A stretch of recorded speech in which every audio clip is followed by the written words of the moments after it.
Profe, Hola buenas noches. Jessica, ¿cómo va? ¿Todo bien? ¿Todo bien? ¿Usted? Bien, me alegro. Vamos Qué bueno. esperando. Bueno,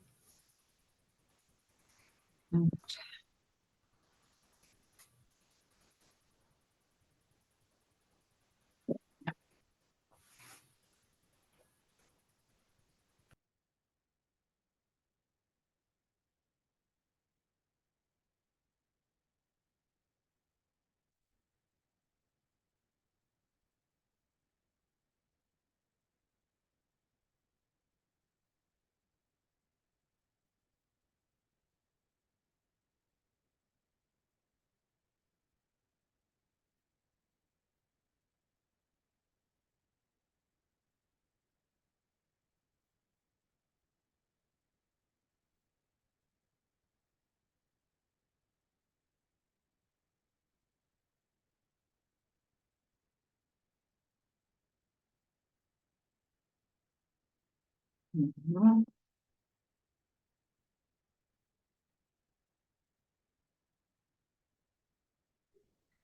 Hola, profe, ¿qué tal? Buenas tardes. Buenas Hola noches. Mariano, ¿cómo andás? Bien, bien, ¿cómo anda usted? Bien, gracias. Me alegro. Eh, ¿Terminaste enferma vos después? Yo el miércoles me enfermé. Sí, el miércoles, sí, el miércoles y jueves estuve Sí. en casa. Bueno, viernes no fui a trabajar, pero fui al profesorado, pero me tendría que haber quedado. Y Sí. me quedé, bueno, el fin de semana adentro, ¿no? Para estar. Recién ahora estoy mejor, ¿no? Sí, hay mucha peste dando vuelta. No sé si le dijo Jessy de Valeria. No, Ah, Valeria está en cama también, así que no se va a poder conectar. está bien, gracias por avisar. Sí, claro, Se va a todos costar más enfermos. poco. Sí, sí, es terrible. Pobre. ¿Vieron a alguien más de la gente que viene acá? Tipo Javier, ¿sabemos algo de Javier? No. Javier dejó, ¿Dejó todo? sí. Ok, porque, pobre, porque iba a dejar una parte, no todo. Sí, pero está con problemas personales en el sentido de que la nena empezó el jardín y él está trabajando, le cambiaron el horario el turno de trabajo, así que en ese sentido de problemas personales. Claro, pobres, Tuvo que bueno, dejar. qué lástima. ¿Y saben algo de Antonella, de Cassandra, de Lucas? No. Bueno, ¿pudieron leer? Sí, Sí. ¿Qué les pareció? Primero quiero escucharlos a ustedes. me llamó mucho la atención cómo está escrito en versos, ¿no? A diferencia de los otros, de las otras obras de teatro, está escrito en verso. Bueno, para Fuente de Juna también está escrita en verso, ¿eh? exactamente, estaba por decirlo. También tiene 3 actos, al igual que...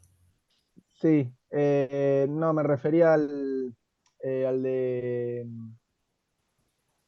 al que vimos. No, acá no, perdón. Ah, en No, no, otra. no. Está bien. Sí, sí, no, no, no. Se me chispoteó, profe, perdón. Está bien. Pero me llamó la atención, simple, está escrito muy simple. Es llevadero también. Sí, Y sí, me pareció más llevadero que el de Fuente Ovejuna, Lope de Vega. sí. A mí me gusta más. Pero Sí, bueno, también son cuestiones de gusto. Jessy, vos. sí, puede ser. A mí me gustaron las dos, nada más que este me pareció un poco, digamos, que tiene mucha reflexión, a diferente de Fuente Ovejuna. Después también me gustó cómo trabaja el sueño y la realidad, que no lo había visto en otra obra. Me pareció también muy interesante. Después el monólogo también que hacen en una parte, Clotaldo, cuando le da a entender a él que supuestamente no estaba viviendo en la realidad y que solo era un sueño, eso a mí me pareció interesante. Y después también la parte donde el rey dice que supuestamente él lo consideraba que el hijo iba a ser un tirano y al final él termina siendo el tirano del hijo. Sí. Eso también me pareció interesante. Y bueno, después también lo que me pareció interesante es el personaje de Rosaura, que ingresa, digamos, camuflada de hombre y luego termina siendo una mujer. Eso también me Sí. pareció interesante. El disfraz en Rosaura, sí, es muy Ujú. importante eso. Em, sí, como vos decís, o sea, es una obra que tiene mucha cuestión filosófica, ¿no? Sí, Y que se nota muy rápidamente que está planteando cuestiones filosóficas, ¿no? Como qué es qué es estar vivo, qué es el libre albedrío y la libertad, claro. qué es el destino, ¿no? Como Exacto. un Algo montón de bien, cuestiones, sí, muy profundas que están buenísimas y que, como decía Mariano, también como están desplegadas de una manera sencilla, uno rápidamente puede seguir, no es una cosa compleja, no, si bien no, son temas complejos, digo, está desplegada de una manera bastante sencilla de seguir. eh, está y muy uno bueno. entra en esa cuestión filosófica rápidamente en el texto, ¿no? Y Sí. puede ir viendo. Ay, mira, justo esta Antonella. Vamos a abrir, poner.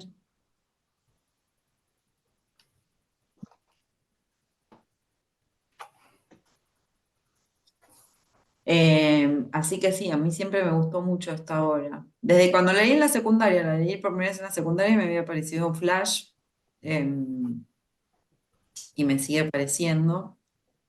Yo no lo Eh, había leído ¿No? la Está muy primera vez. bien. No, Mira.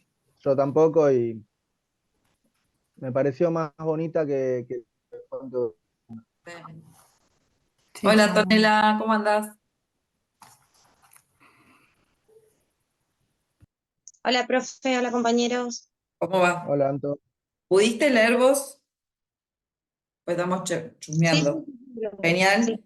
Bueno, porque ellos me estaban contando sus impresiones. Vos la habías leído de chiquita y no te acordás mucho. ¿Qué pasó con esta segunda lectura? Bien, me acordé de lo que decía mi profesora, que el maestro de él era el sueño y todo, pero lindo, sí, me pareció lindo. Genial. Qué bueno, por suerte. Que tu profesora no lo vas a ver Yo nunca, creo que lo pero entendí un poco más.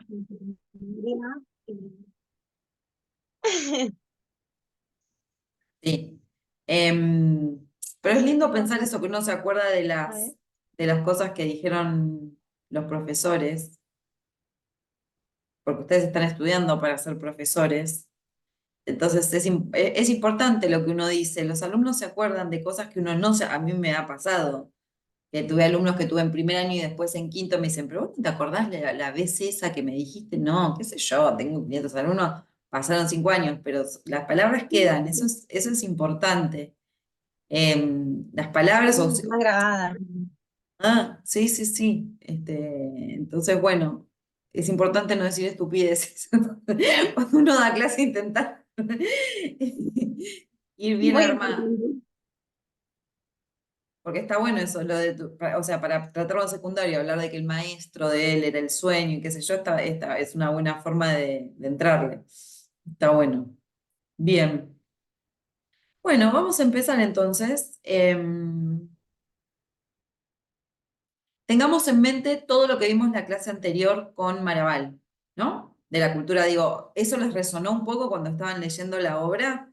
Vieron que yo les dije que creía que les iba a resonar, que cuestiones que vimos con Maraval, sobre el barroco y demás, me parece que en la obra eso está muy, muy presente. Em,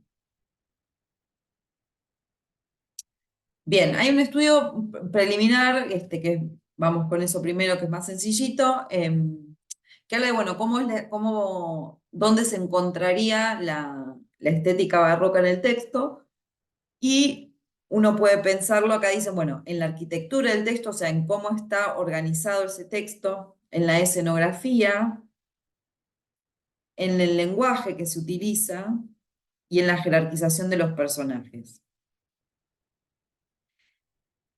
¿Por qué les parece? Los dejo pensarlo un poco, si se les ocurre por qué es barroco, la arquitectura del texto o la escenografía o el lenguaje o la jerarquización de los personajes. Piensen, tranquilos.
¿Ideas?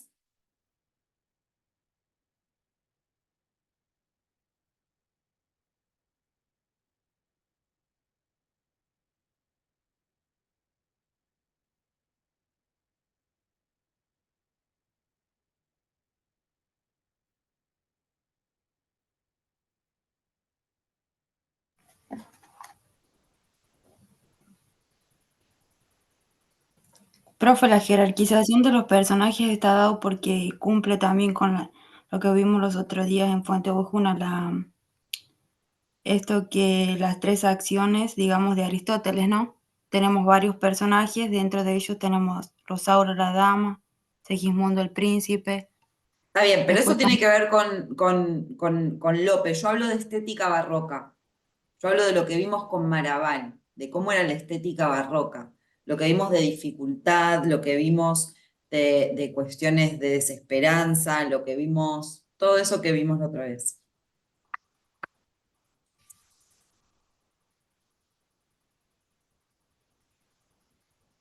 la desesperación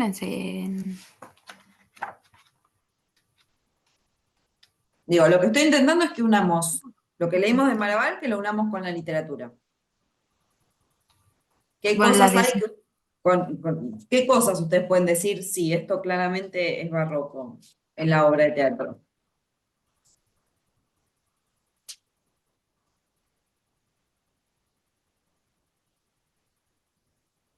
Chequen, relean si quieren sus notas de la clase anterior de Maraval, ¿eh? O sea, no pretendo de memoria. Puede ser que en el tema de la arquitectura, con lo lujoso que eran los edificios y todo eso, ¿La qué? Perdón, no te escuché. en cuanto a la arquitectura, sí, Pero es arquitectura algo, del texto, no hablo de arquitectura de... perfecto.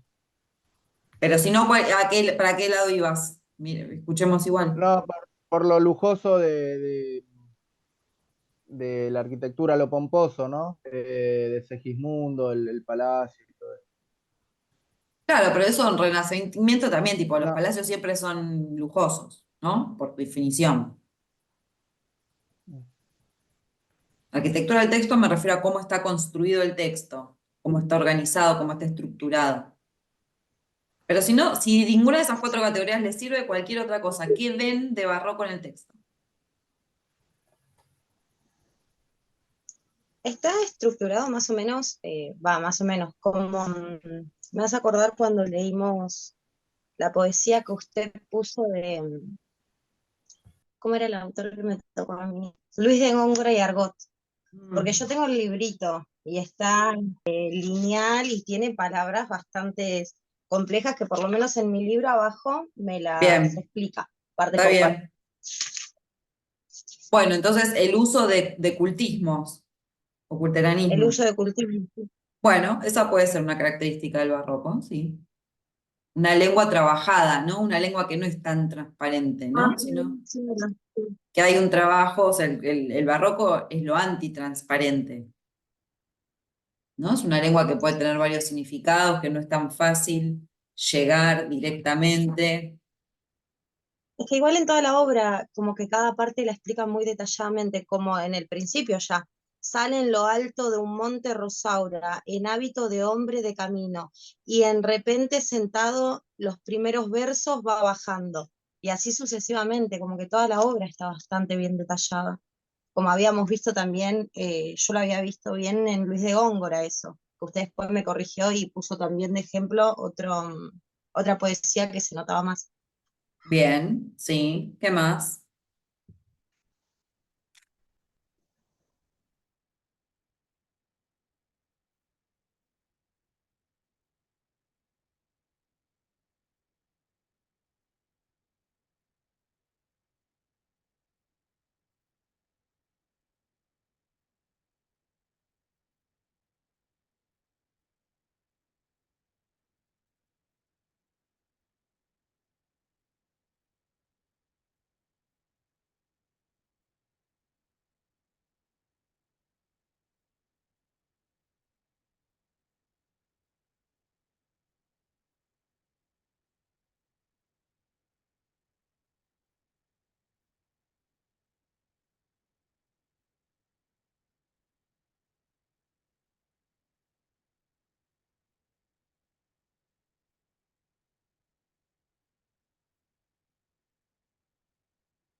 Hagamos al revés.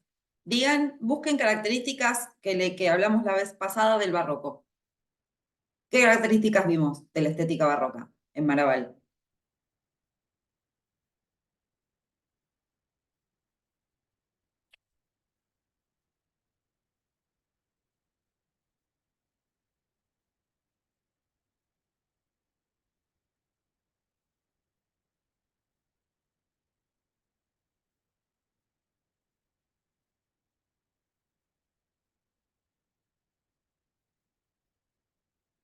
Lo primero que tengan anotado, me lo van leyendo.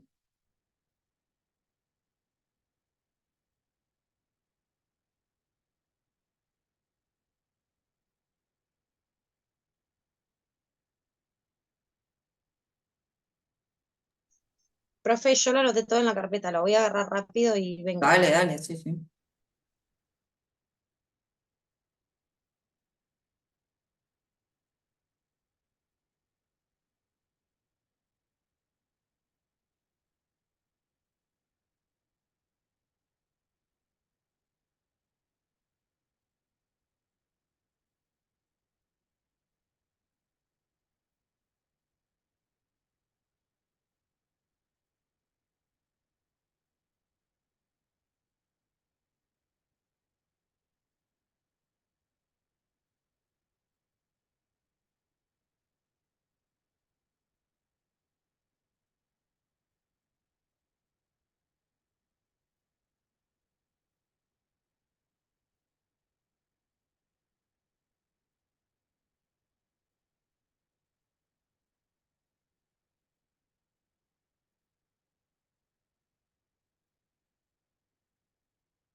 Acá tengo que se incorpora, no sé si estará bien, profe, algunos temas como los religiosos, filosóficos, mitológicos, Bien, entonces, en la era,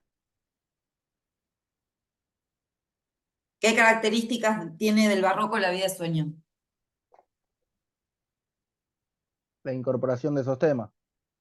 ¿Todos esos se incorpora? ¿O todos en igual de importancia? No, Bien, ¿cuál dirías que es el más temas, importante? el filosófico. Bien, genial, listo. Eso es lo que les estoy pidiendo que hagan. Digo, nosotros leemos un texto sobre el barroco, sobre cómo es la estética barroca. Y ahora estamos leyendo una obra de teatro que es barroca. Ustedes tienen que ser capaces de decirme, de eso que aprendieron sobre el barroco, ¿dónde lo encuentran en la obra? Para poder decir que es barroca. Pues si no decimos que es barroca porque les creemos a los demás, no. Entonces, genial. Una de las características que menciona Maraval sobre el barroco es la presencia, ¿no? De un interés filosófico. Listo, entonces uno puede decir, bueno, la obra está llena de cuestiones filosóficas, como por ejemplo, y ahí ponen un ejemplo, ¿no? Sí. Por ejemplo, yo estoy mirando acá las notas de mi clase. Lo primero que dijimos, lo primero que dijo Maraval en el texto que anotamos que era importancia era el interés por el saber acerca del hombre.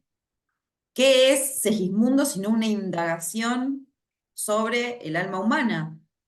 ¿Qué es un hombre cuando está encerrado? ¿Qué es un hombre cuando es dejado en libertad? ¿Qué es un hombre cuando vive en sociedad? ¿Qué es un hombre cuando se lo aparta de la sociedad? Digo, es un estudio sobre la naturaleza humana, el personaje de Segismundo, ¿no? Entonces, esa puede ser otra característica barroca. Bien, ¿qué más?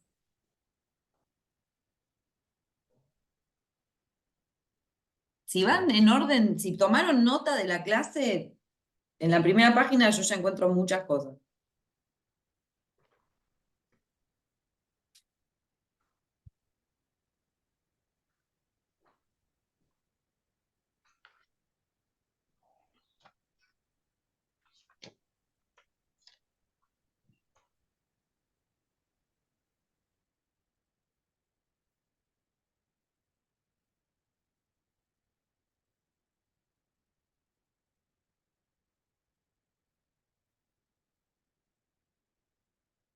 ¿Quieren que hagamos un repaso del texto de Maraval?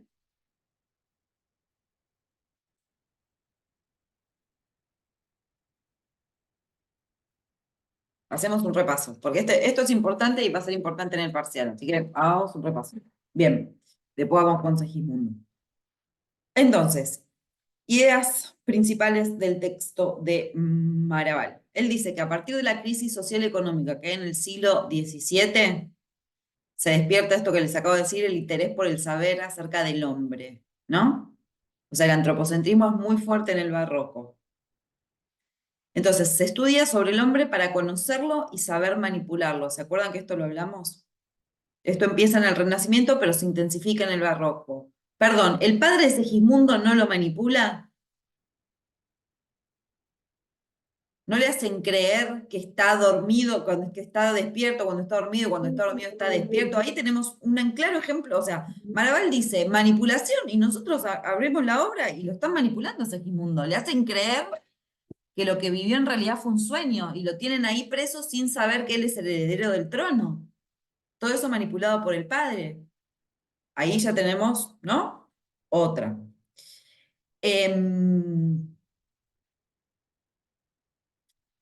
Marvel después va a decir que, bueno, que la vida ya no se considera un hecho, sino un proceso. Es un proceso que está inacabado, que está en constante creación, la vida. A este ya no se los digo yo. ¿Cómo ven esto en la obra? La idea de la vida como proceso y no como hecho acabado.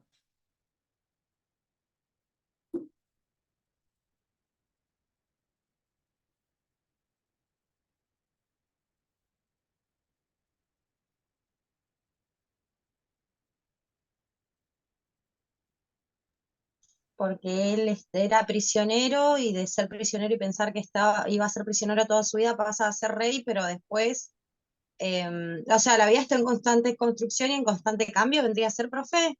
Eso puede ser Y él, perfecto. Yo iría un poco más profundo, es por ese lado, está muy bien, y diría, Segismundo, la primera vez que lo largan a la vida, hace todo mal, ¿o no?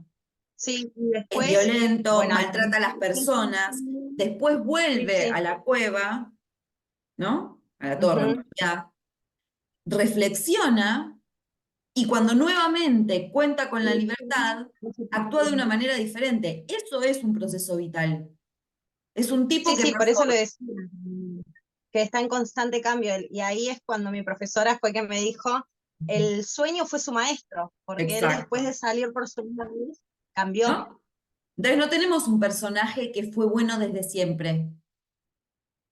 Tenemos un personaje que sometido por la manipulación tuvo actitudes bastante malas, ¿no?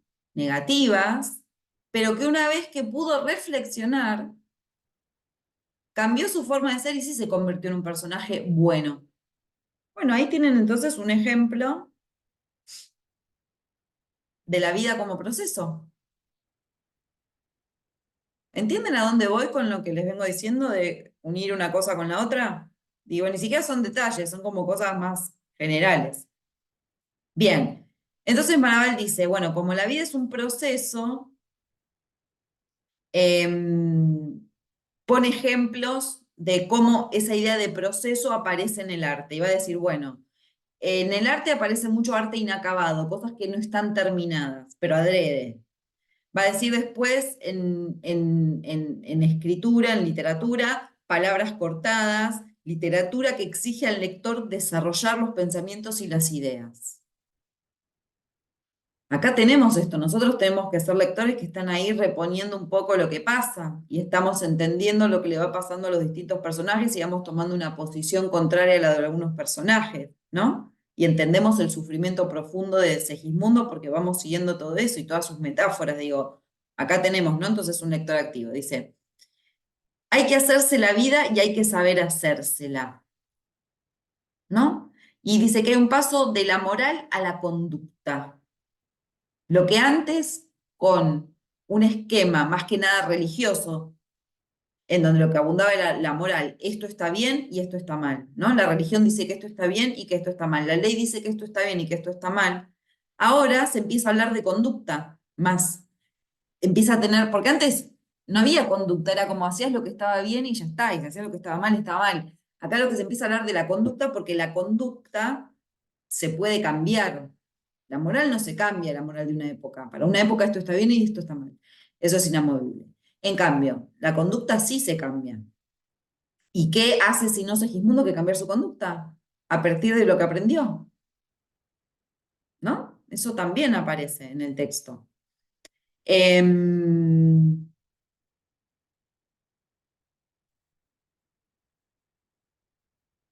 Entonces, la vida hay que hacerse la vida y hay que saber hacérsela, ¿no? Y esto en realidad también es, por un lado está bueno, porque hay como una cierta cuestión de que uno es autor de su propio destino, ¿no? Ya no está destinado a ser de tal o de cual manera, que eso en la obra el tema del destino aparece, lo desarrollarán ustedes, pero si no también hay que hacer un mundo, hay que hacer la vida de uno, hay que hacer el mundo. Y eso al hombre lo vuelve grande, o sea, ocupa una posición importante socialmente porque el hombre se da cuenta que es encargado de su propia vida y encargado de moldear al mundo, ¿no? Y eso va a tener que ver entonces con la idea de libertad y de elección. Los hombres, por lo tanto, son libres y en libertad eligen, y esas elecciones son las que los llevan a hacer de una o de otra manera, ¿no? Entonces también hay una idea de libertad interior, en el sentido de que yo tomo mis decisiones y eso va a moldear la persona que soy yo, ¿no? Y eso, de nuevo, en la obra está. Cuando él decide que no sabe si fue sueño, si fue verdad lo que hizo y qué sé yo, pero que él piensa que si de nuevo tuviera la oportunidad de estar en esa posición, haría todo distinto, ¿no? Aunque sea un sueño. Y ahí te das cuenta que es un aprendizaje, por algo lo hace así Calderón, es un aprendizaje de verdad, porque él piensa que eso no es verdad, piensa que eso fue un sueño. Entonces, aún pensando que es un sueño, él actuaría mejor, ¿no? Porque si él hubiera sabido que eso es verdad y que como eso fue en el mundo real y que como la cagó en el mundo real, lo meten de nuevo en la torre, decís, sí, bueno, sí, aprendió ¿no? Porque lo vuelven a encerrar. En cambio, él, nada, termina creyendo que eso fue un sueño nada más y piensa, bueno, aunque haya sido un sueño, yo actuaría de otra manera, ¿no? Por ahí, si lo volvían a encerrar y no le hacían creer que eso era un sueño, si tenía que salir de nuevo, actuaba peor, porque lo volvieran a Exacto, encerrar, volvieran a exacto. arrebatar la corona. Sí. Y ahí tenemos la idea esta del pensamiento y del razonamiento, que está muy fuerte, ¿no? En Segismundo. Bien. Después Maral dice, bueno, el barroco también es la observación singularizadora del ser humano, ya no un énfasis en lo universal que queda en segundo plano, ¿no? Es decir, ya no pensemos que no se desprendan de las cuestiones tratadas, no es necesario tan rápido llegar a la universalidad, sino que tiene es una visión más singularizada, tal persona en tal situación, tal personaje y demás, ¿no? Digo, porque lo de Segismundo es muy particular, no es los campesinos de Lope de Vega, ¿no? Que están, bueno, los campesinos que están ahí viviendo, digo, esto es una historia muy singularizada, ¿no? Que tu padre le hayan dicho que vos te ibas a ser tirano y por eso te meten en la torre, bla. O sea, no es una historia con la que uno se relaciona rápidamente y dice, ay, sí, re igual, same, Segismundo same, no pasa eso, ¿no? Entonces digo, está singularizado. Em,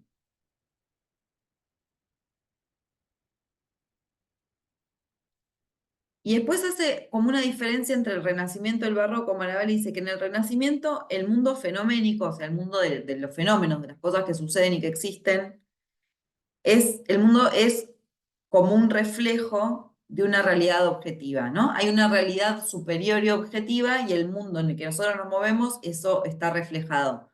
Que habíamos visto que esto tenía que ver un poco con la idea del platonismo, ¿no? Como esa idea de el mundo de las ideas, como que hay un mundo superior donde las cosas son ideales, ¿no? Y son perfectas, y después está el mundo en el que habitamos nosotros, que es como un reflejo menos perfecto, ¿no? De eso. En cambio, en el barroco lo que va a empezar a ser muy importante es la idea de experiencia. Ya no tanto la idea de lo ideal, hay un mundo de ideales, que es a lo que uno aspira o que es lo que realmente es perfecto, sino que como todo, con toda esta cuestión antropocéntrica del hombre en primer plano, se le va a dar un montón de importancia a la experiencia. Y muchas veces esa experiencia también pasa no por hacer tampoco grandes cosas, ser Ulises y andar surcando los mares, digo, también puede ser la vida interior, y en ese caso de nuevo Segismundo, ¿no? Él tiene una experiencia y a partir de esa experiencia aprende. No aprende desde lo ideal. Segismundo no es ideal, no es un tipo que de una es buenísimo. Las circunstancias lo pusieron ahí y es lo que es. Pero la experiencia sí le sirve de aprendizaje, ¿no? Bien. Después habíamos hablado de que Maraval menciona la importancia de la idea de movimiento, ¿no? Y dice, bueno, que asociado a esta idea de movimiento aparece la idea de cambio, de mudanza, de restauración, de transformación, de tiempo.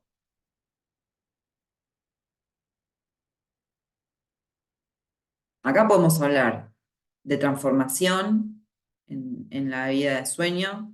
Podemos hablar de restauración, porque se restaura al final a Segismundo a su lugar de origen, que era ser el heredero del trono. Hay una restauración, al fin, o sea, a Segismundo se lo aparta del reinado y hay una restauración final de esa situación. Transformación y cambio también lo podemos pensar en Rosaura. Sí. Rosaura con sus disfraces, Rosaura siendo tres personas distintas en toda la obra. Primero es un chabón, después es Astrea, ¿no? Y después Rosaura es Rosaura. Entonces dice que a partir de esta idea del movimiento se van deshilachando otros tópicos. Y él mencionaba el de la velocidad, el del tiempo, el de las ruinas, el de la mudanza, la idea de peripecio, de peregrinaje, Rosaura nuevamente. Rosaura, que es lo que viene a ser una especie de peregrinación para vengarse, ¿no? Y en el camino va encontrando todas distintas dificultades, se viste de varón, entra en la corte, se hace pasar por otra persona, todo esto para perseguirlo a él, a Astolfo, ¿no? Para Y al finalmente final se terminan lograr... casando. ¿Cómo? Pero al final se terminan casando igual. Al final se terminan casando. Terminan juntos. ¿Sí?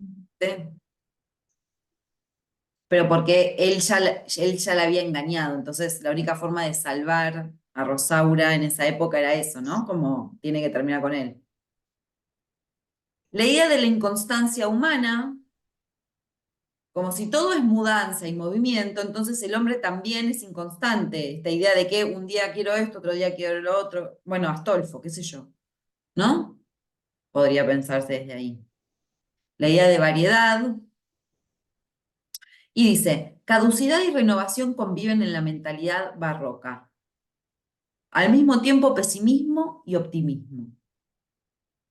O sea, el barroco tiene en sí mismo esta lógica un poco contradictoria de aunar las dos cuestiones, el pesimismo y el optimismo, la caducidad y la renovación.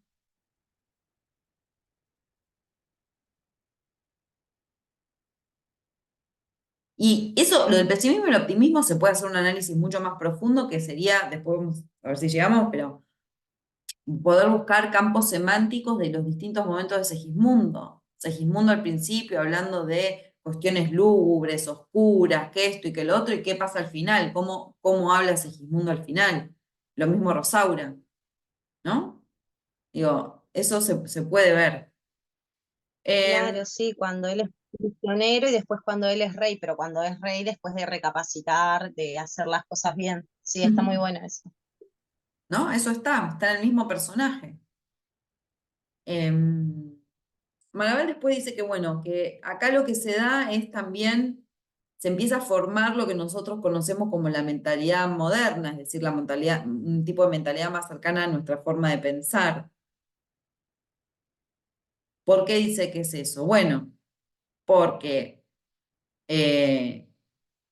si uno empieza a pensar el mundo como un conjunto de fenómenos y de cambios, ahí ya está comenzando el pensamiento científico, ¿no? Entender el mundo como algo mutable, que cambia, que está compuesto por fenómenos, que no es siempre igual. Eso ya habrá un tipo de pensamiento moderno que es lo que va a desembocar después en la ciencia.